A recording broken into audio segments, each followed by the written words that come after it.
Hi hello welcome to Bharat sports Telugu. హెయిర్టల్స్ గురించి ప్రత్యేకించి చెప్పాల్సిన అవసరం లేదు. మహి ఎప్పుడూ డిఫరెంట్ హెయిర్ స్టైల్స్తో అభిమానులను ఖుషీ చేస్తుంటాడు. మహి తన కెరీర్లో ఎన్నో రకరకాల హెయిర్ స్టైల్స్ మెయింటైన్ చేస్తూ ట్రెండ్ సెట్టర్గా మారాడు. ధోని ఎన్ని హెయిర్ స్టైల్స్ మార్చినా కెరీర్ ఆరంభంలో టార్జన్ తరహా హెయిర్టెల్ను ఇప్పటికీ ఎవరూ మర్చిపోరు. మళ్లీ ఇప్పుడు దాదాపుగా అలాంటి హెయిర్టెల్తో దర్శనమిస్తున్నాడు.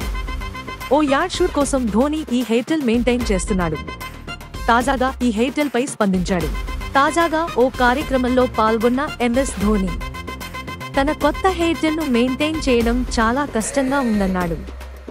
తన అభిమానులకు ఈ హెయిర్టెల్ నచ్చడంతోనే మరికొంతకాలం ఈ స్టైల్లోనే ఉండేందుకు ప్రయత్నిస్తానని చెప్పాడు. నేను గతంలో యాడ్ షూట్ కోసం వెళ్ళినప్పుడు నా హెయిర్ స్టైల్, మేకప్ కోసం 20 నిమిషాల సమయం పట్టేది. ఇప్పుడు గంటకు పైనే పడుతోంది. హెయిర్టెల్ కోసం గంటల పాటు అలానే కూర్చుని సిద్ధం కావడం నాకు బోరింగ్ అనిపిస్తోంది. అయితే నా అభిమానులు మాత్రం ఈ హెయిర్టెల్ బాగా ఇష్టపడుతున్నారు. చాలా బాగుందదంటున్నారు. ఈ హెయిర్టెల్ కొనసాగించడం చాలా కష్టం. అయినా సరే నా అభిమానుల కోసం మరికొంతకాలం ఇలానే ఉండేందుకు ప్రయత్నిస్తా. ఏదో ఒక రోజు మాత్రం ఈ హెయిర్టెల్ మారుస్తా అని ధోని చెప్పాడు. అంతర్జాతీయ క్రికెట్కు దూరమై 3 ఏళ్లు గడుస్తున్నా ఎంఎస్ ధోని క్రేజ్ ఏమాత్రం తగ్గలేదు. అంతర్జాతీయ క్రికెట్ నుంచి తప్పుకున్నా ఐపీఎల్లో ఆడుతూ అభిమానులను అలరిస్తున్నాడు.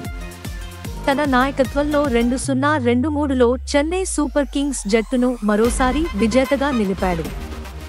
42 ఏళ్ల ధోని ఈ ఏడాది మోకాలికి శస్త్రచికిత్స చేయించుకున్న సంగతి తెలిసిందే. ప్రస్తుతం మహి సాధన చేస్తున్నాడు.